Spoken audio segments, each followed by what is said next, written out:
Patrimoine thématique en partenariat avec l'Anacofi.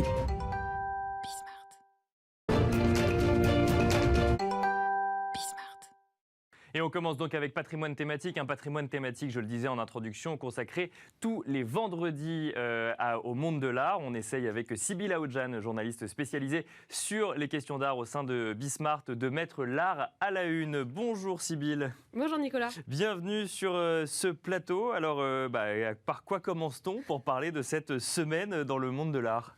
Alors cette semaine a été publié le rapport Deloitte Art and Finance qui analyse toute l'année 2020. Alors pour eux déjà, les richesses sont là et cela va sûrement se retrouver dans le monde de l'art. Après on a bien sûr les grandes lignes habituelles dont on traite depuis le début de cette rentrée. Le marché qui se tourne vers l'Est, l'Asie qui représente 22% des revenus des ventes aux enchères. Et puis bien sûr les trois grandes maisons, Sotheby's, Christie's, Philips, qui cumulent des revenus inégalés, plus d'1 milliard de dollars. Et puis l'année 2021 est très bien partie pour eux. Et puis aussi tout un chapitre sur les NFT, ce nouveau terrain de jeu du monde de l'art qui prend de plus en plus d'ampleur. Bien sûr, qui n'en parle pas des NFT en 2021. Donc ça, c'est les grandes lignes habituelles de la rentrée auxquelles vous nous avez habitués, puisqu'on a déjà parlé dans cette émission. Qu'est-ce qu'on a pu apprendre de plus dans ce rapport ? Alors Deloitte analyse surtout les 10 dernières années. Ils remarquent surtout des évolutions de mentalité. C'est la perception des investisseurs sur l'art qui change. Pour eux, c'est une vraie source de revenus, un facteur important pour mieux gérer sa fortune. 85% des gestionnaires de patrimoine pensent que ce secteur est à faire fructifier, alors qu'en 2014, ils étaient seulement 50% à penser cela. Pour eux, il faut diversifier ses actifs. L'art permet d'avoir de nouvelles opportunités d'investissement. Alors, ils développent de nouveaux services de conseil, d'évaluation, aussi de gestion de collection. Puis, ils développent aussi des prêts garantis par des œuvres d'art. Toutes ces tendances vont aller en s'accélérant parce que la jeune génération est de plus en plus intéressée par l'art en tant qu'investissement. Quand on leur demande pourquoi vous achetez de l'art, alors le retour sur investissement est primordial pour eux. Ils répondent cela à 64%. Et c'est moins important pour les plus de 35 ans. En tout cas, ils sont 30% à l'admettre. Et alors, on va parler d'une autre nouvelle à présent qui va beaucoup plaire aux amateurs du Jurassique. On parle d'un dinosaure géant cette semaine. Voilà, c'était une vente exceptionnelle, un record pour la place de Paris. C'est le dinosaure géant Big John. Il a été adjugé pour plus de 6 millions d'euros. Alors, c'est l'un des plus grands squelettes de Triceratops connus. Il est même dans le Guinness World of Records. Il est vieux de 66 millions d'années. Il a été vendu par l'hôtel Drouot pour plus de 4 fois son prix, son estimation haute, qui était à 1,5 million d'euros. Effectivement, il est en très bon état. Alors l'acheteur est américain, donc ce Triceratops retourne sur ses territoires d'origine. Pour le commissaire-priseur de la vente, Alexandre Giquello, cela montre que c'est un marché qui privilégie les pièces d'exception à provenance irréprochable. Mais alors, ce record n'égale pas, bien sûr, le record mondial qui est celui du Stan le T-Rex, qui a été vendu pour 31,8 millions de dollars aux enchères en 2020 à Christie's à New York. Ce serait intéressant de savoir qui donne les noms des dinosaures. On pourrait en parler dans une chronique. On va parler à présent de restitution. C'est un sujet que vous aviez abordé il y a quelques semaines lors de l'exposition Parcours des mondes.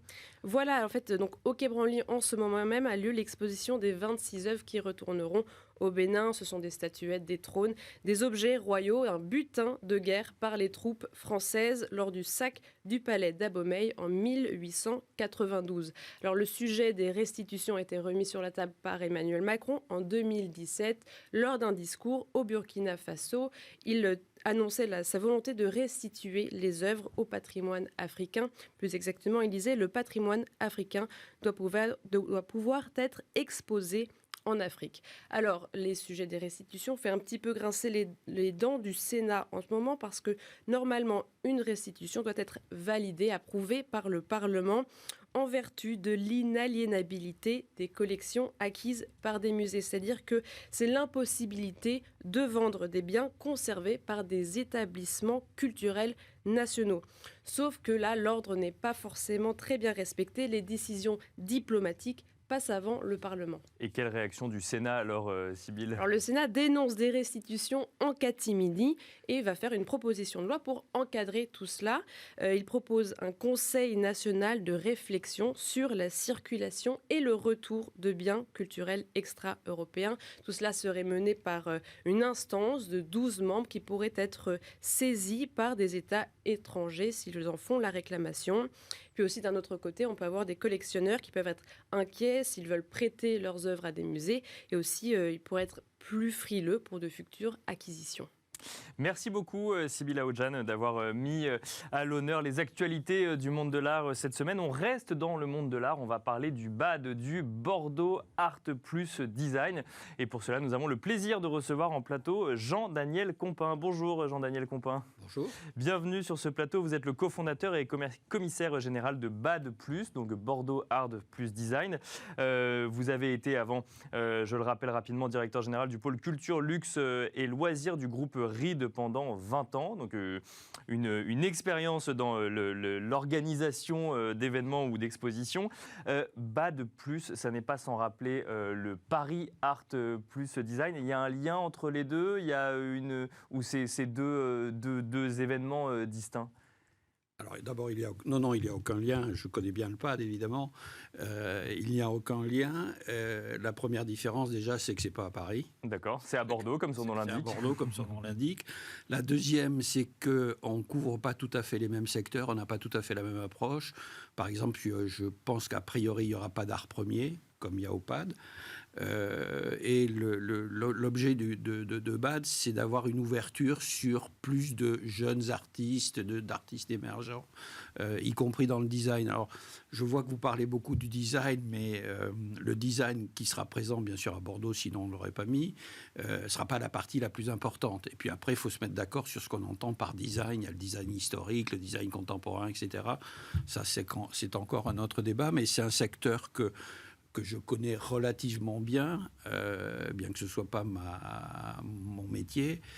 Pour ça, j'ai un comité de pilotage avec une directrice artistique, mais je le connais bien parce qu'on a été les premiers à la FIAC avec Jennifer Flay à lancer un secteur design dans une foire d'art. D'accord. On a été les premiers.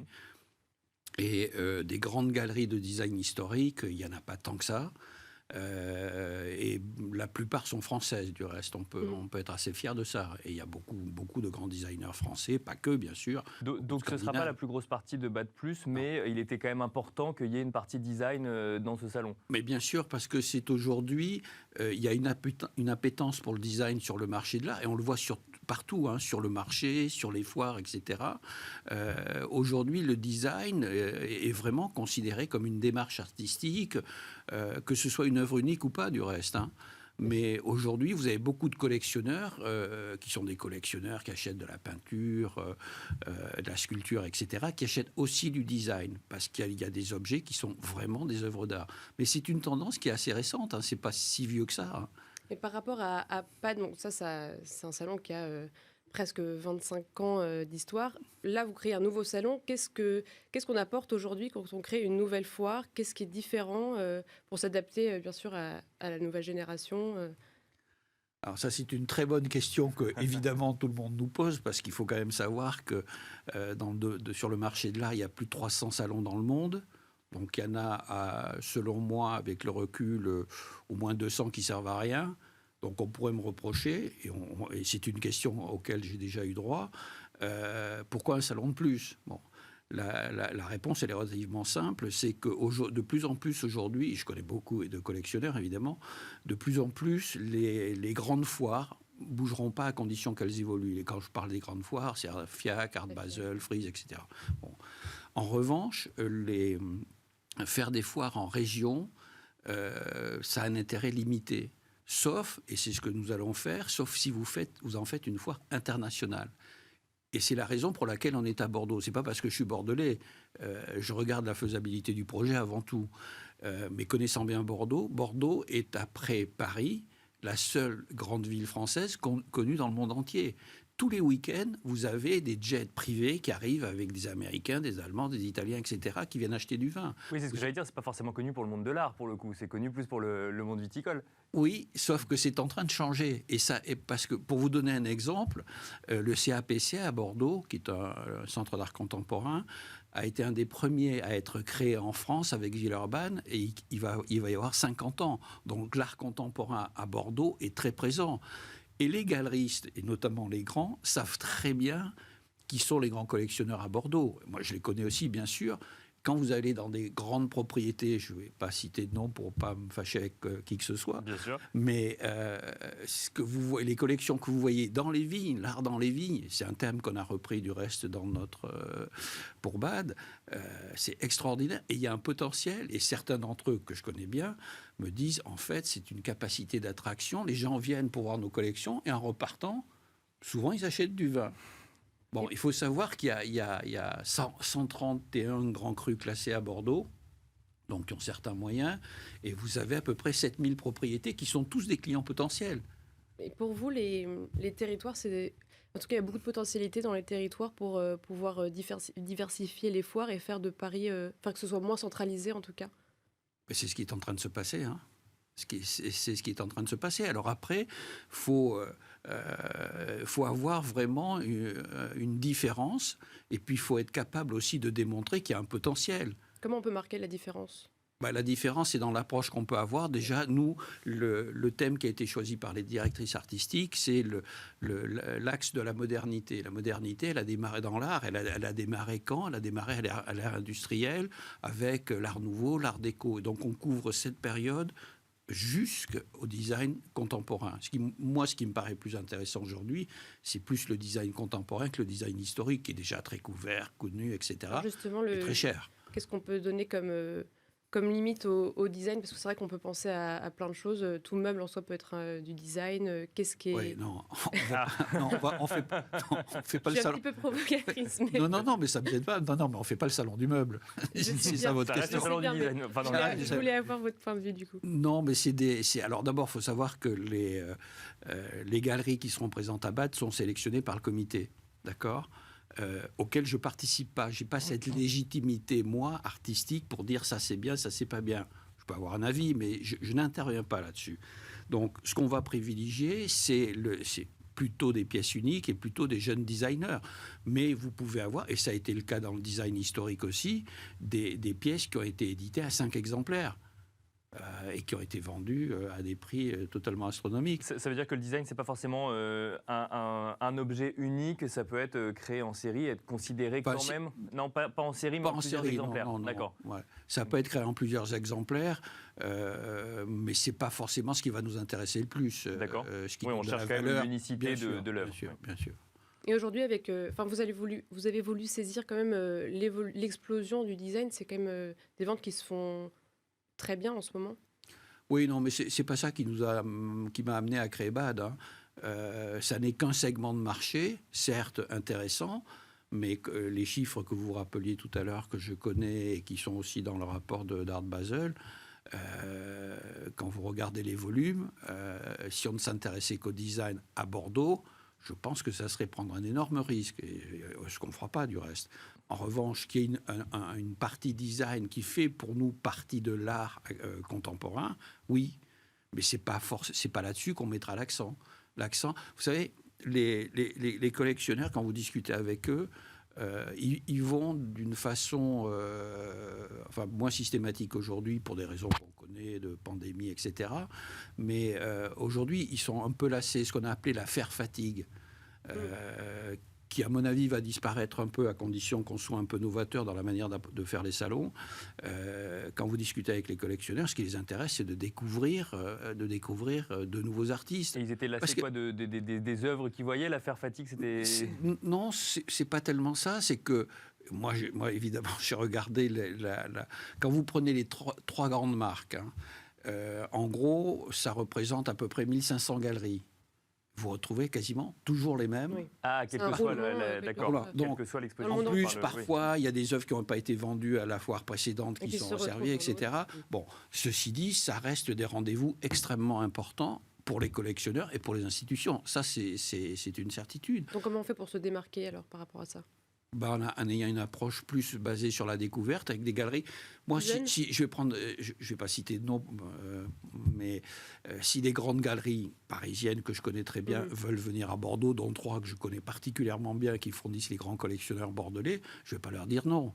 Ce qui m'intéresse, enfin ce qui nous intéresse plus, c'est d'avoir des niveaux comme ça, mais aussi avoir de jeunes galeries de taille intermédiaire. Et il y a de très très bonnes galeries en France. Nous, on couvre l'Europe, parce que je ne me fais pas d'illusions, en 2022, on ne fera pas déplacer le monde entier encore. Ça va prendre un peu de temps, etc. Donc l'idée, c'est déjà d'avoir notamment pas mal de galeries espagnoles, parce qu'il y a des relations très particulières entre Bordeaux et l'Espagne, d'avoir des institutions espagnoles, etc. Et donc, cette notion de découverte, elle est très importante. Elle est très importante parce que c'est ça qui fera venir les collectionneurs. Plus ce qu'on va faire, et c'est ce que j'ai expliqué à mes amis bordelais au début, je leur ai dit, moi, je ne ferai quelque chose à Bordeaux que si on reprend le triptyque de la FIAC qui a fait qu'on l'a redressé, c'est-à-dire la qualité du contenu, l'art dans la ville, et l'art dans les vignes. Et hors les murs, vous voulez dire? Oui, hors les murs. Oui. Mais je n'allais pas reprendre l'expression que tout le monde a pris aujourd'hui, on peut changer. Et puis entrevue, qui est l'équivalent du parcours privé. Et pour ça, on a la chance d'avoir un soutien incroyable, et de la mairie, et des grandes institutions bordelaises, qui font partie de notre comité d'honneur, du reste, et avec qui on travaille en permanence. Et à ce degré-là, ça ne m'était jamais arrivé. Donc c'est quand même très encourageant. Plus les châteaux avec qui on va faire dans lesquels on va faire des dîners, des brunchs, etc. Et c'est ça qui va faire venir les collectionneurs étrangers. Eh ben, on vous le souhaite, en tout cas, Jean-Daniel Compin. Je rappelle que vous êtes le cofondateur et commissaire général de BAD+, donc Bordeaux Art Plus Design. Merci d'être venu. Merci à vous de m'avoir reçu. Merci également Sybille Aoudjan pour l'art à la une, du coup, et cette mise en valeur du monde de l'art, comme tous les vendredis dans Smart Patrimoine. Et quant à nous, on se retrouve tout de suite dans Enjeu Patrimoine.